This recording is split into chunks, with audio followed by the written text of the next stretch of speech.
Dawson Rider Review. Hey YouTube, it's Dawson Rider here with a review for the Ben 10 Alien Collection, Ultimate Aggregor, and Artiguana figures. The next two to be released in the assortment. So let's go ahead and get started. I skipped the packaging because it was the same exact packaging as we've gotten for the last couple waves, so there was really no need to go over it. The only difference being little stock photos of these two guys in the front, and then just showing them popping up in the assortment. So anyway, let's go ahead and get started with Ultimate Aggregor. He comes with nothing other than himself. Ultimate Aggregor is an Osmosian, so he absorbed the powers of the Andromeda 5.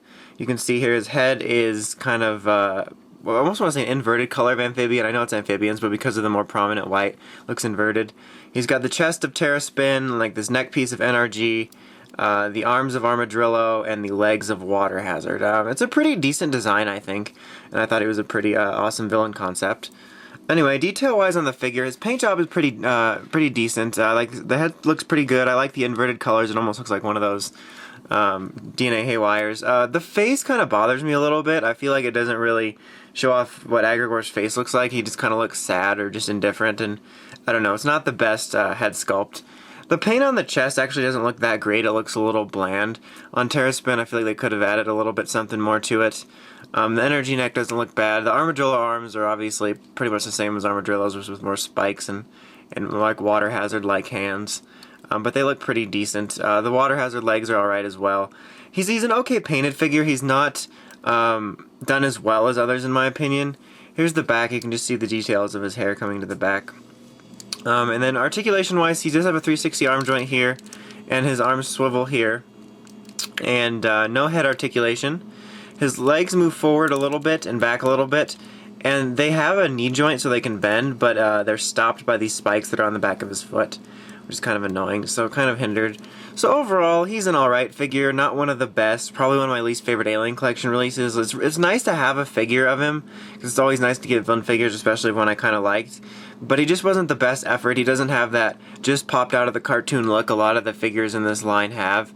And he just kind of looks indifferent, and he can't really do much, and I don't know. He's just okay for me, really. Now here we have Artiguana, which is a surprise release. Artiguana was first seen in the original Ben 10 series as one of the aliens that Ben 10,000 used. He's also seen in a comic, and as of this recording, he has not been shown as a transformation in an Ultimate Alien.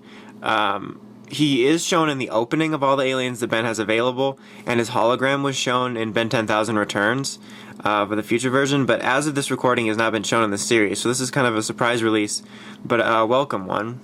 The first freeze-type alien that Ben had, Artiguana, it's a pretty nice-looking figure. I think they did a pretty good job of capturing the way he looks. The blue color looks really nice on him. I liked his design with like the black border connecting his two green eyes. It looks good. You've kind of got these almost frozen-looking gills here, which looks really nice. The paint just comes off really well, I guess really well. And then he kind of keeps, I guess they decided to keep the design element. He's kind of got this black, almost shell covering, and then his white and black pants, which echo the way Ben's clothes look. I guess they just decided to keep that in the design, even though the Alien Force Ultimate Alien team likes to keep the aliens free of Ben's clothes. Then you got his blue fins up here, which don't remove or anything. They just kind of stick there. The Ultimatrix right here, in the original design for Ben 10 original, the Omnitrix was here on his arm, which I kind of preferred. I kind of like it when they put it in different places to make them more unique instead of always just putting it on the chest, especially with an alien that's usually facing downward. But overall, a pretty solid looking figure. Articulation-wise, this guy's pretty strange just because of the nature of his setup.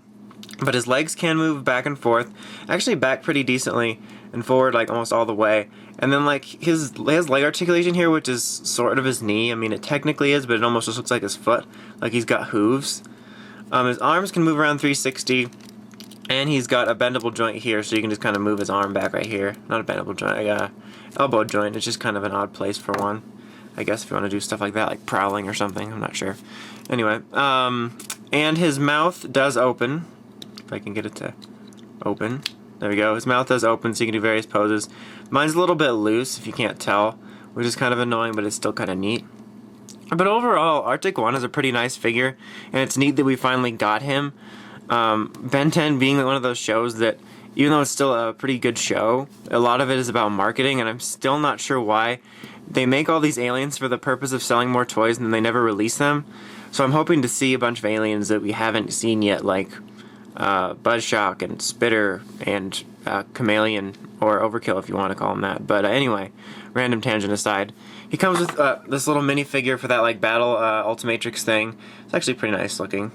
There's these kind of like adorable little clear figures. He's almost standing up. They're kind of just neat. I don't really have that Omnitrix, and I don't use that gimmick, but it's still kind of neat. But so overall, for a final wrap-up, Ultimate Aggregor I only recommend if you really like the character. He's not the greatest figure in the world. He doesn't look quite as good as other ones. Artiguana I can recommend if you like it. Not the best figure in the Alien Collection release. His proportions with the articulation can seem kind of wonky at times, but he does have that just stepped out of the cartoon look, and he's a pretty nice little figure, and a nice addition that we got way back from the original Ben 10. So if you like him, I recommend him. I quite enjoy this figure. So that's about it for this review. I believe there is a few more figures trickling out for the rest of this line before we get into the Omniverse line, which I am predicting will release in late summer. So anyway, so look forward to more Ben 10 reviews as the figures come out. So until next time, make sure you check out WritersRangersRambles.com for Toku news in the craziest way possible. And of course, while you're there, check out the Ramboys, because anything Toku, Ben 10, or nerd related. Until next time, Dawson Rider, signing out.